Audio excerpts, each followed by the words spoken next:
അപ്പോൾ ബാഹ്യശക്തികളും മുഖ്യധാരാ മാധ്യമങ്ങളും ചേർന്ന് അന്വേഷണത്തിൽ ഇടപെടാനും ദുർബലപ്പെടുത്താനും ശ്രമിക്കുന്നു എന്ന ഗുരുതരമായിട്ടുള്ള വിമർശനം ഹൈക്കോടതി ഉയർത്തിയിരിക്കുകയാണ്.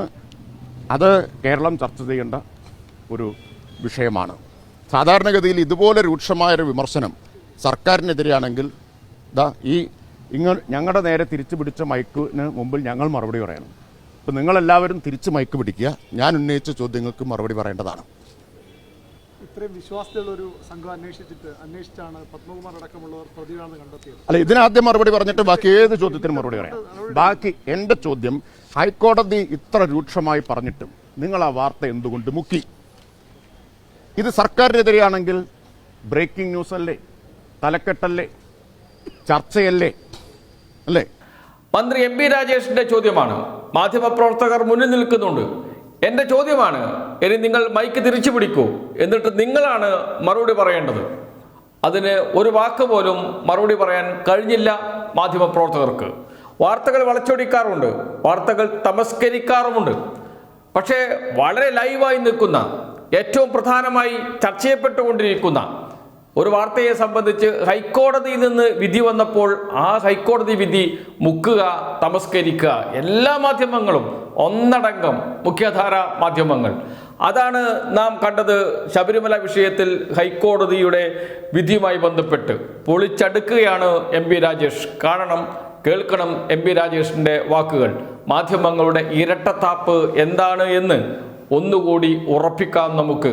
കാരണം അത്രമാത്രം വൃത്തികെട്ട കളിയാണ് മാധ്യമങ്ങൾ കളിച്ചത്. കേൾക്കൂ എം.പി. രാജേഷിന്റെ വാക്കുകൾ. ശബരിമല സ്വർണ്ണപ്പാളി വിഷയത്തിൽ അന്വേഷണവുമായി ബന്ധപ്പെട്ട് ഇന്നലെ ഹൈക്കോടതി നടത്തിയിട്ടുള്ള രേഖാമൂലമുള്ള നിരീക്ഷണങ്ങൾ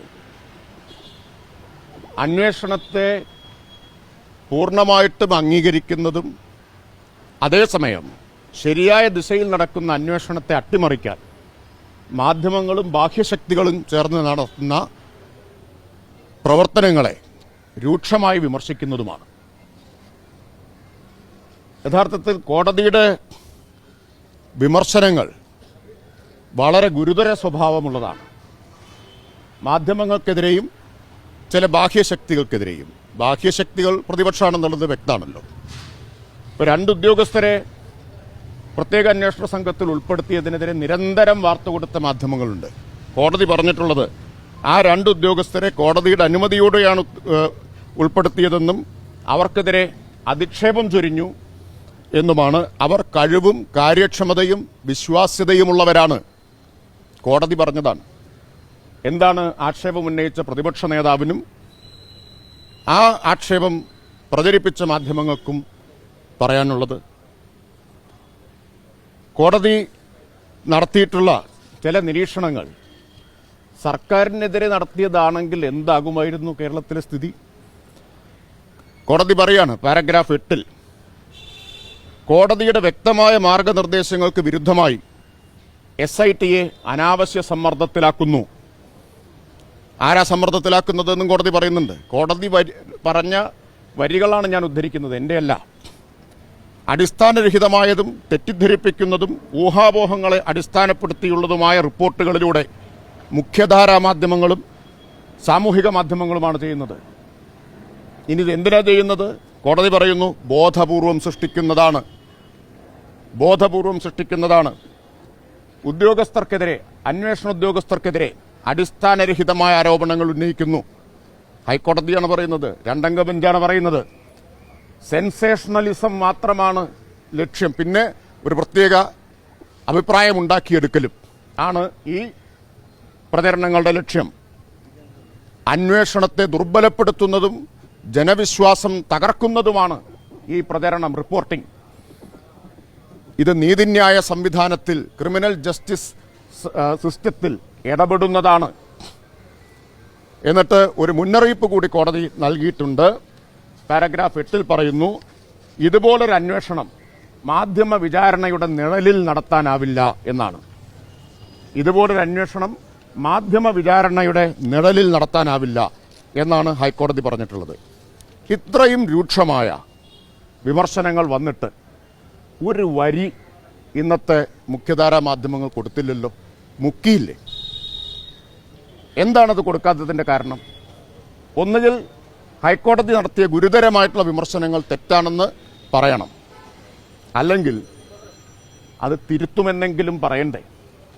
കേരളത്തിലെ മാധ്യമങ്ങളുടെ സ്ഥാപിത താൽപ്പര്യത്തിനും വിശ്വാസ്യതയ്ക്കും നേരെയുള്ള ഗുരുതരമായ ആക്ഷേപങ്ങളല്ലേ ഇപ്പോൾ ഹൈക്കോടതി ഉയർത്തിയിട്ടുള്ളത്? എന്തുകൊണ്ടാണ് മാധ്യമങ്ങൾ അതിൽ പ്രതികരിക്കാത്തത്? പ്രതിപക്ഷം SIT ഉൾപ്പെടുത്തിയ 2 ഉദ്യോഗസ്ഥരെ കുറിച്ച് പ്രതിപക്ഷ നേതാവല്ലേ ആരോപണം ഉന്നയിച്ചത്? ആ പ്രതിപക്ഷ നേതാവിനുള്ള മറുപടി കോടതിയുടെ വിധിയിലുണ്ട്. കോടതി പറഞ്ഞിട്ടുള്ളത് അവർ കഴിവുള്ളവരാണ്, കാര്യക്ഷമതയുള്ളവരാണ്, വിശ്വാസ്യതയുള്ളവരാണ്, ട്രസ്റ്റ് വർത്തി ആണ് എന്ന് ഹൈക്കോടതി പറഞ്ഞിരിക്കുകയാണ്. ഇനി എന്ത് പറയാനുണ്ട്? അപ്പോൾ ബാഹ്യശക്തികളും മുഖ്യധാരാ മാധ്യമങ്ങളും ചേർന്ന് അന്വേഷണത്തിൽ ഇടപെടാനും ദുർബലപ്പെടുത്താനും ശ്രമിക്കുന്നു എന്ന ഗുരുതരമായിട്ടുള്ള വിമർശനം ഹൈക്കോടതി ഉയർത്തിയിരിക്കുകയാണ്. അത് കേരളം ചർച്ച ചെയ്യേണ്ട ഒരു വിഷയമാണ്.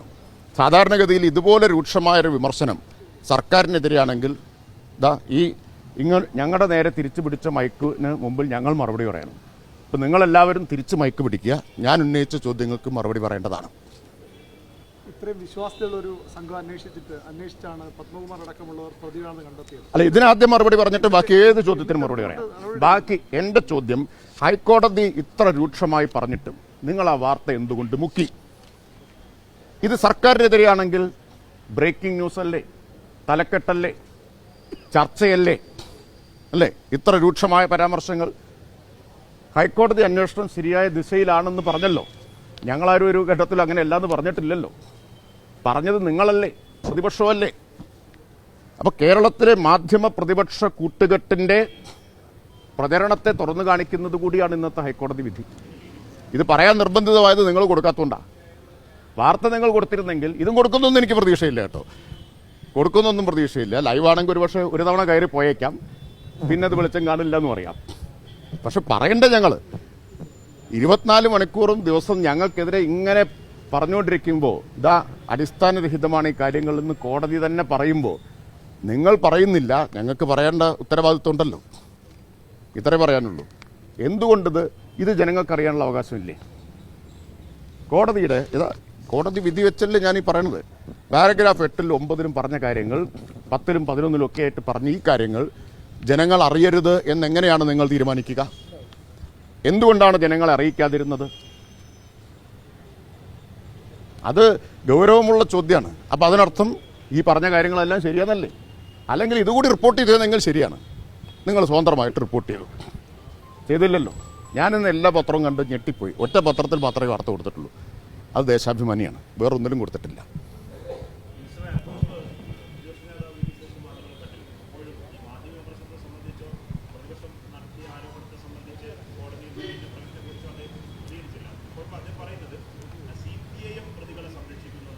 അതാ പറഞ്ഞത്, കോടതിയിൽ നിന്ന് മുഖത്തടിയേറ്റിട്ടും പ്രതിപക്ഷ നേതാവ് പ്രതികരിക്കുന്നില്ല, മാധ്യമങ്ങൾ വാർത്ത കൊടുക്കുന്നില്ല.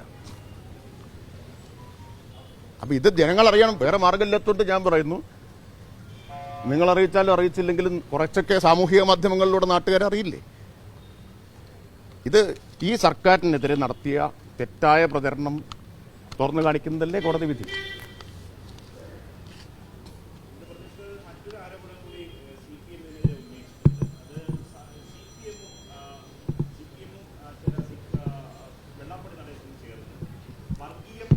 അല്ല, ഇപ്പോൾ തൽക്കാലം ഉന്നയിച്ച ഈ ആരോപണത്തിന് അദ്ദേഹം മറുപടി പറയട്ടെ. എന്നിട്ട് അദ്ദേഹം ആരോപണം ഉന്നയിക്കുക, ഓടി രക്ഷപ്പെടുക, പിന്നെ അടുത്ത ആരോപണമായിട്ട് വരിക, ഒന്ന് പൊളിഞ്ഞാൽ അടുത്തതായിട്ട് വരിക. ഇതിന് മറുപടി പറയാതെ ബാക്കി കാര്യങ്ങൾ ആലോചിക്കാം. ഇതിന് അദ്ദേഹത്തിന് എന്തെങ്കിലും മറുപടി ഉണ്ടോ? അദ്ദേഹം മാത്രമല്ല ഇക്കാര്യത്തിൽ മറുപടി പറയേണ്ടത്. മാധ്യമങ്ങൾ ഈ വാർത്ത കൊടുക്കാതിരുന്നതിനും മറുപടി പറയണം. കൊടുക്കാതിരുന്നതിന് വാർത്ത കൊടുക്കാം അല്ലേ? അതല്ലേ സാധാരണഗതി. ഹൈക്കോടതി വാക്കാൽ നടത്തുന്ന പരാമർശങ്ങൾ ബ്രേക്കിംഗ് ന്യൂസ് ആവുകയും തലക്കെട്ടാവുകയും ചെയ്യുന്ന കാലത്താണ് നമ്മൾ വാക്കാൽ കോടതി വളരെ കാഷ്വലായിട്ട് പറഞ്ഞു പോകുന്ന കാര്യങ്ങൾ വലിയ തലക്കെട്ടാവുകയും ചർച്ചയാവുകയും ചെയ്യുന്ന സമയത്താണ് ഇതാ എഴുതി വെച്ചിരിക്കുന്ന ഈ കാര്യങ്ങൾ ചർച്ചയാവാത്തത്. വാർത്ത പോലും കൊടുക്കുന്നില്ല. ഹൈക്കോടതിയെ പോലും ഇങ്ങനെ തമസ്കരിക്കാമോ? അപ്പം അതുകൊണ്ടാണ് ഞാൻ പറഞ്ഞത് ഇതും വരുമെന്ന പ്രതീക്ഷ എനിക്കില്ല. കാരണം കോടതി പറഞ്ഞത് തന്നെ മുക്കിയാൽ പിന്നെ ഞാൻ പറഞ്ഞതൊക്കെ ആരെങ്കിലും കൊടുക്കുമോ? പക്ഷേ ഇത് ഇന്ന് ഞങ്ങൾ പറയേണ്ടതാണല്ലോ, അതുകൊണ്ടാണ്. ശരി.